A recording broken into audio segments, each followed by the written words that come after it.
nag-press ko naman yung mga abogado ni Mans Carpio, mga kabunyog. Nag-press con yung mga abogado. Ito yon. Yan. Nakita nyo? Yan yung abogado. Itong si Attorney Neil Abayon, yung nasa kanan, vlogger din yan na lawyer.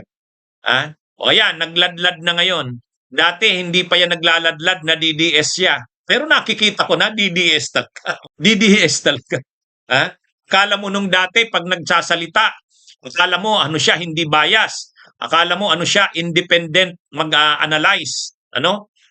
Parang pinapakita niya lang daw yung batas. Di ba? Yan yung nasa kanan.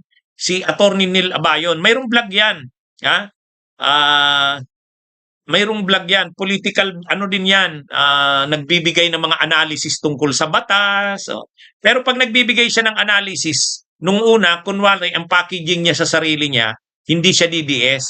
Ano daw siya, fair siya sa kanyang mga analysis at commentaries. Ngayon, nagladlad na ng sarili niya. Ayan, nasa kanan. Ang press ko na yan ay para sa mga yung kay Mans Carpio, sinasagot nila yung issue ng AMLAC, yung sa Anti-Money Laundering Council. Sama niya sa pagharap sa presscon, yung nasa kaliwa, yan si Attorney Danao. Abogado yan ni Mans Carpio. Itong nasa kanan, siya naman daw ang spokesperson ni Mans Carpio. Itong si Attorney Neil Abayon. Anyway, nagpipilit kanina sa presscon, pinipilit sa presscon kanina nitong mga abogado ni Mans Carpio, itong dalawa, yan yung humarap. Attorney Danao yung nasa kaliwa na yan, Attorney Neil Abayon yung nasa kanan. Ang sinasabi nila, blatant lie daw. Blatant lie. Lantaran daw, hayagan daw na kasinungalingan yung AMLAC, yung pinakita ng Anti-Money Laundering Council noon sa Justice Committee hearing noong April 29. Yan mga kabunyog, mga kababayan. So yan, ang sabi nitong dalawang abogado ni Mans Carpio, sinungaling daw ang Anti-Money Laundering Council. Yon, blatant lie. Hindi daw totoo yung mga sinabi. Ay di ba kasi doon sa presentation ng AMLAC, yung executive director ng AMLAC, si Attorney Ronel Binaventura, i-present niya yung mga suspicious transactions saka covered transactions sa account ni Sara Duterte saka account ni Mans Carpio. Nang tinotal yon, yung mga suspicious at covered transactions, 6.77 billion. 6.77 billion, mga kabunyog. Ngayon, ang sinasabi nitong dalawang abogado ni Mans Carpio, nag-press con sila ngayong araw, ang sabi nila, kasinungalingan daw yung present ng AMLAC. Blatant lie daw yun. Kaya ano daw yun, mga kabunyog. Sabi nila sa press con nila, may present silang PowerPoint. Ganito. Sige, ipakita natin yung present nila. Ito yung present nila, mga kabunyog. Ayan. Ang nag-present nito, yung si Attorney Danao. Yung abogado ni Mans Carpio. Ayan sige, pakita natin. Ano yung paliwanag nila? Sige, para tayo naman dito kung anong paliwanag nila, di sabihin natin. Ito yung presentation kanina, mga kabunyog. Sabi dito, courtesy Kamuning Bakery Cafe, May 4. Ngayon lang yan. Ang sabi dito, yan, tingnan nyo ang in-example nito ni Attorney Danao, halimbawa daw, nag-deposit sa account, 100.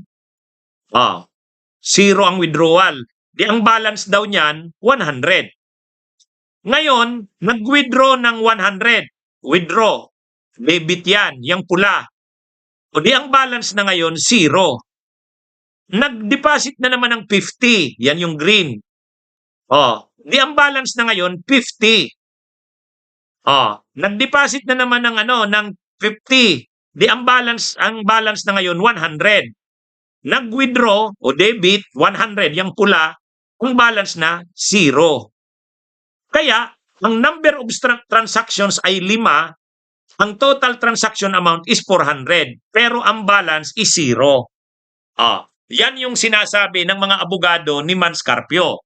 Kasama na yung spokesman daw na si Attorney Neil Abayon. ano ang pinapakita nila?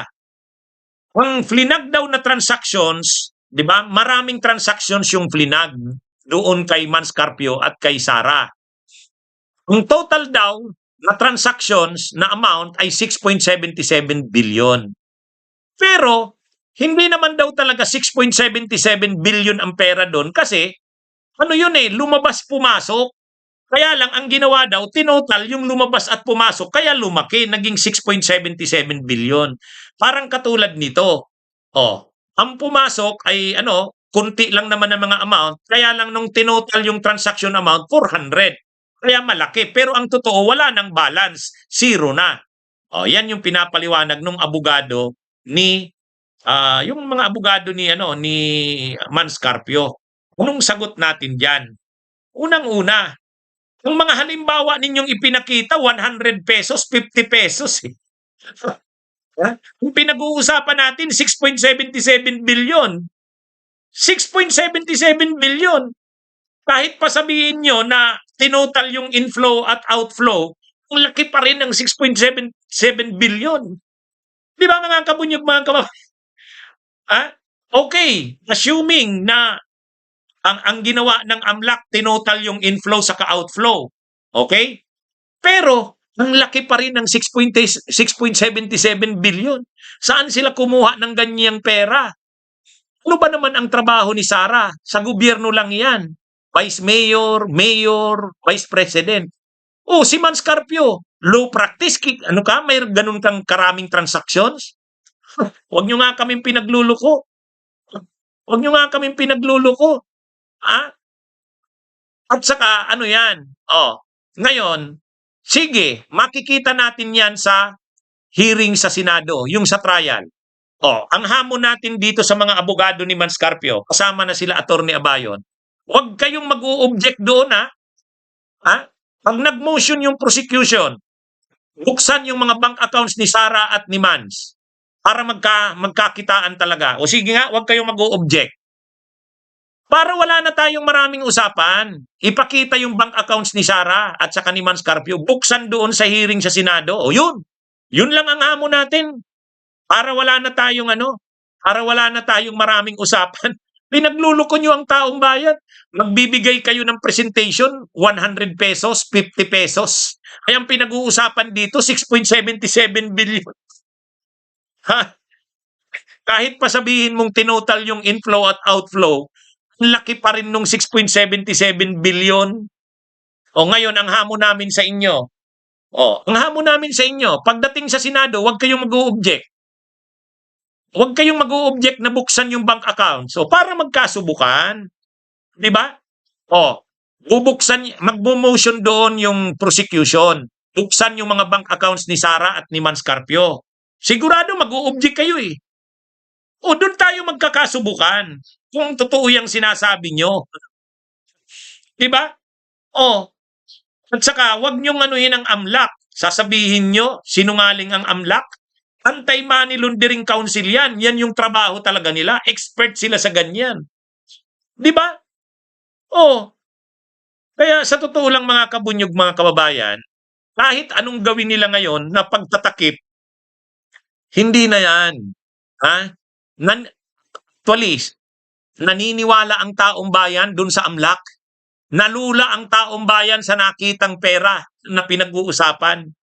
Kahit pa sabihin, ang argumento lang naman nila nakuha ninyo mga kabunyog, pinutal daw kasi yung pumasok saka yung lumabas, yung inflow saka outflow. Dapat daw hindi ganun. Assuming pa na ganun nga. Okay, ganun. Pero ang pinag-uusapan, 6.77 billion. Ay kayo, yung binigay nyong example, 100 pesos saka 50 pesos Saan galing yung mga labas-pasok na transactions na yan? Bakit ganun kalalaki ang mga transactions? Ano ba ang Bakit mayaman ba sila, Sara? Ang trabaho ng pamilya nila, lang naman si Duterte. Prosecutor, pagkatapos na maging prosecutor, vice mayor, tapos naging mayor. Ilang taon na mayor. Kahit pa ilang taon ka ng mayor, congressman, kahit pa presidente ka ng Pilipinas, yayaman ka ba ng ganyan? Huwag nyo nga kaming pinagluloko sa ganyan. Hindi sa totoo lang. Kaya nga ang hamon natin ganito. Ipakita nyo na lang sa hearing sa Justice Committee ay sa Senate, sa trial. Huwag kayong mag-object kapag minotion na ipakita yung bank accounts, ha? Oh, yun lang. Yun lang, yun yung pinaka-importante doon.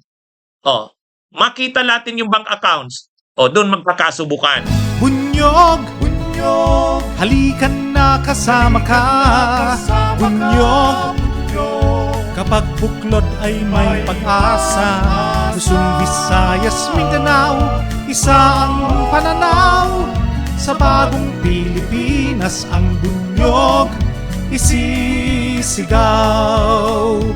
Bunyog, bunyog.